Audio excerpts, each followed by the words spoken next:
What's up, everybody? Dr. Zach Baker, Chief Clinical Officer at Rehab to Perform.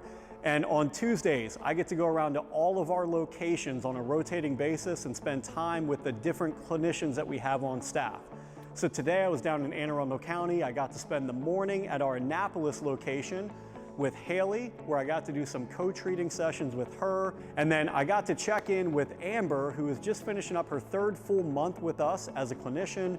She is a more tenured PT on staff, so she's already been practicing for about 10 years. But the one thing that we got to spend time today was she is about to take her first DPT student doing a clinical rotation under her guidance.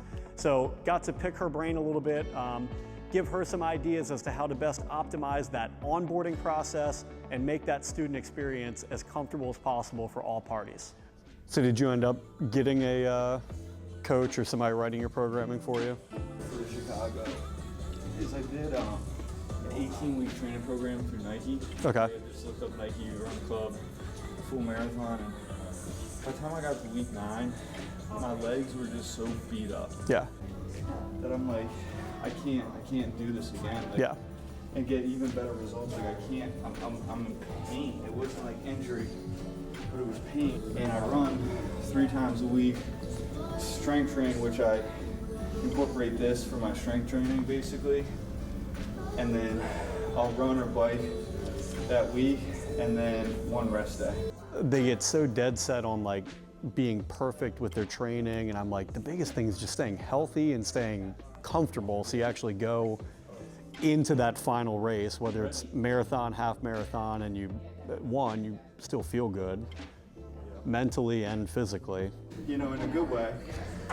And it works the muscles that I wouldn't hit on my own. Yeah, and just in a way that will complement your training as well. And that's where I always think the biggest thing is with endurance stuff, whether it's running, whether it's cycling, swimming, you just get stuck. You'll do some days that are faster or slower than others, but you always operate within like a certain window from a pace and from a energy system standpoint.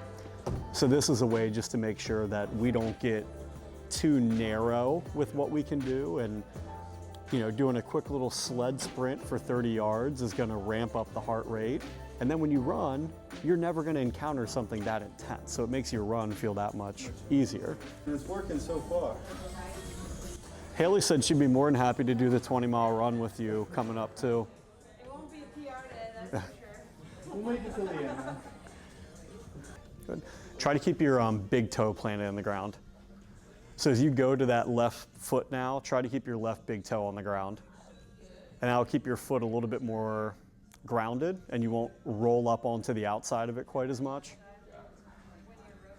And that'll teach you how to kind of drive through the foot. We'll keep a little bit better angle with that shin as well to work out of.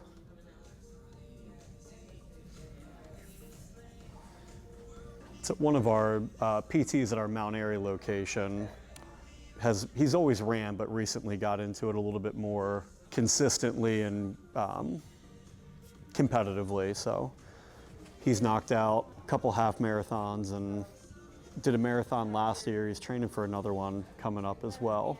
Is it? It is. He did all my programming for me, which was nice. That's the one thing. It's just Ones that myself and the PT are talking about.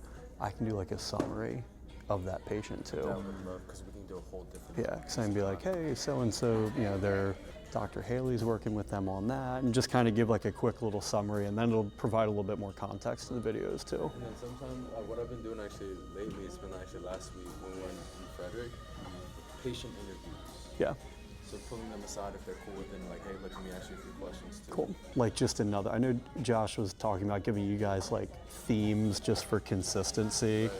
And then that way, that would make your, like all your B-roll footage a little bit more structured and targeted too. Right. Those will be easier to do because the residency is themed month by month. So like September is onboarding, October is the knee, That's just November is the shoulder, December is, I want to say, foot and ankle. So like every month has a different theme where it'll lend itself well to that. right. We just follow that and not make it easy. Cool. Less passive therapy, so. All right. So what do you think an eval is going to look like? Hopefully that'll be straightforward. Do you think, are you fine with me hanging out there in the eval? Yeah, absolutely. Cool. And which in combination with a bridge kind of can tell you something too. I like doing a lot of what you just mentioned as well. Even if it doesn't give you much more information diagnostically, it at least gives you an idea of what's easy or what's challenging for them. A range that they're working with, from a tolerance of what they can tolerate, positioning. Maybe you have somebody that struggles to lay on their stomach or struggles to lay on their side. Yeah. Even if it doesn't tell you any more of like, oh, is this a QL strain or is this a herniated disc? It at least lets you know what's even an option from an exercise and an intervention standpoint. Right. Because I've had that issue with people where I'll run through the eval, get a good idea of what's going on, what's influencing it, but not do enough, either movement assessment or range of motion or strength. And then I'll go to put them into a position for an exercise and be like, oh, I had this old knee issue that, you know, I can't squat or I can't do this. So I was like, oh shoot, like my next 3 things were based off your ability to be able to, you know, do this one. So I think if you can find a good rhythm in evals that allows you to knock off not only all the stuff that's focused on the actual injury at hand, but just general movement profile, it makes your home program and just that day 1 intervention that much easier. All right, so just tight more in the knee or hamstring? Yeah, like, you know, they're trying to sit back on my heel. Like that whole front. That hurts, okay. Gotcha. Yeah, we'll see how that goes. So what'd you change your work schedule to? What days you work now? Thursday through Sunday. Okay. I just took off Monday, Tuesday, Wednesday to kind of focus on school. Because you got your class Monday and Wednesday? Oh, yeah. Is it already like loading up with work? Oh, yeah, because they're 8-week classes. Oh, okay. Where we got to, like, open a bike shop or, I don't know. I looked at it for the first time yesterday.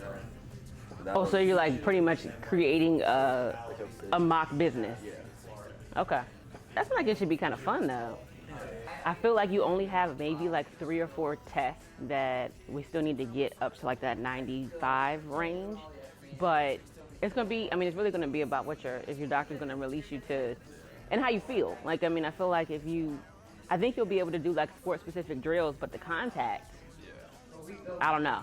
Even if you're ready to actually ready to play, you're not gonna be 100% game ready because you haven't been on the field in a year. You know what I mean? Nobody to train. Yeah. But I mean, I think strength-wise, I think you'll be ready for that. I think you'll be able to pass everything. I mean, I think once you're already comfortable with running, even though you're not sprinting. And the biggest thing is, like you said, your deceleration stuff, which is just gonna take time. As far as the protocol and as far as like where you should be right now, you are. I mean, and I think some of this pain and some of that, like I said, whenever you kind of get a new skill, you might start to feel that at the beginning, and then just keep stretching, keep conditioning, and that goes away. ACL around the same time as me. I think she got a job. I haven't seen her. That's not good. No. You know what? I mean, yeah, I think about like that. Like you have a lot more motivation to be in here because you're going back to lacrosse. So sometimes when people are, you know, trying to like run and be like a weekend warrior, it's not as, sometimes unfortunately it's just not as important because they got moving on to like another phase of life, you know? Push more through the hips. You want to be in that full extension at the top. Yeah, that's gonna get you more height. Okay, the landing sounding a little cat-like. That's good.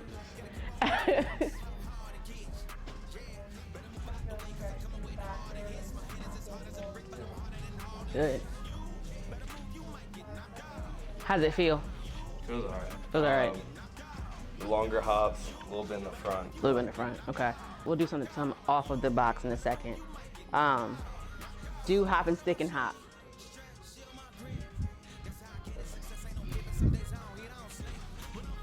Good.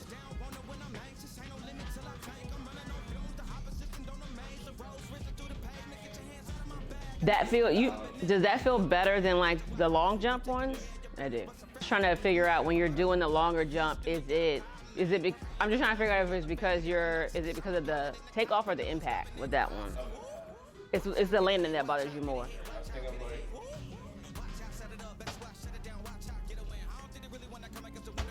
Because the knee alignment looks good. Yeah, like it's just like the impact. It's the impact, yeah. But deadlift, you don't feel as much of the pain anymore, do you? Yeah, see?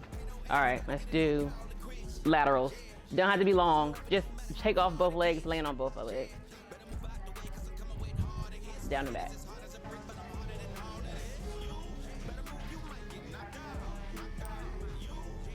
And that's that same position, even though it's not as much of an impact, we're gonna go up higher. That's that same position that you need to be in when you're coming into those jumps.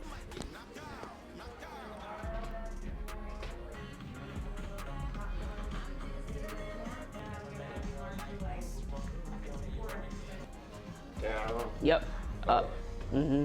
Yeah, Lower, just like springing up. springing right up. Coming more from ankles. Yeah, that one is like that. Yep, you got it. Good. Any pain at all? Okay. That's what I like to hear. Grabbing the 18. That 12 is low for you, but still that same, when you come out of it, still try to get all the extension out of your hips. You're still not getting all your height. Yep. Good. Good.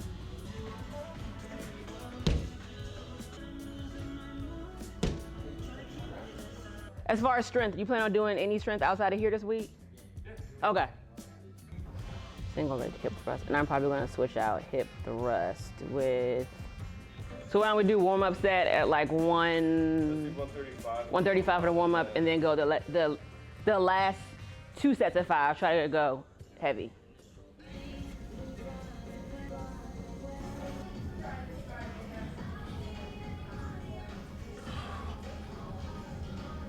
Good. Breathe. When he did testing like 2 months ago, the very first time, was it hamstring or quad? Hamstring. Okay. Yeah. We went back and did it again though, and he crushed it. Yeah. But then we went to single leg, and it was not. It still looked good, but it was still like medial and anterior knee pain. So. I usually recommend when people are taking students for the first time, set aside an hour on the first day that you can have, just so you have dedicated time at some point in the day to knock out things that you want to get done. Some of the stuff you can have other students teach them as well.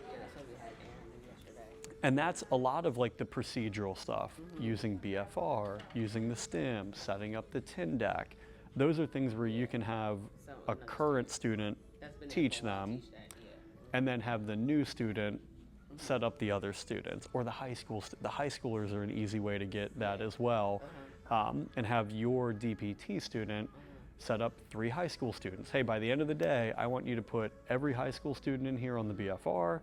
I want you to do an upper body routine with one person, a lower body routine with another, and then it allows them to kind of, fumble through the steps a little bit with somebody who doesn't know any better. And it's not affecting patient care or anything along those ways.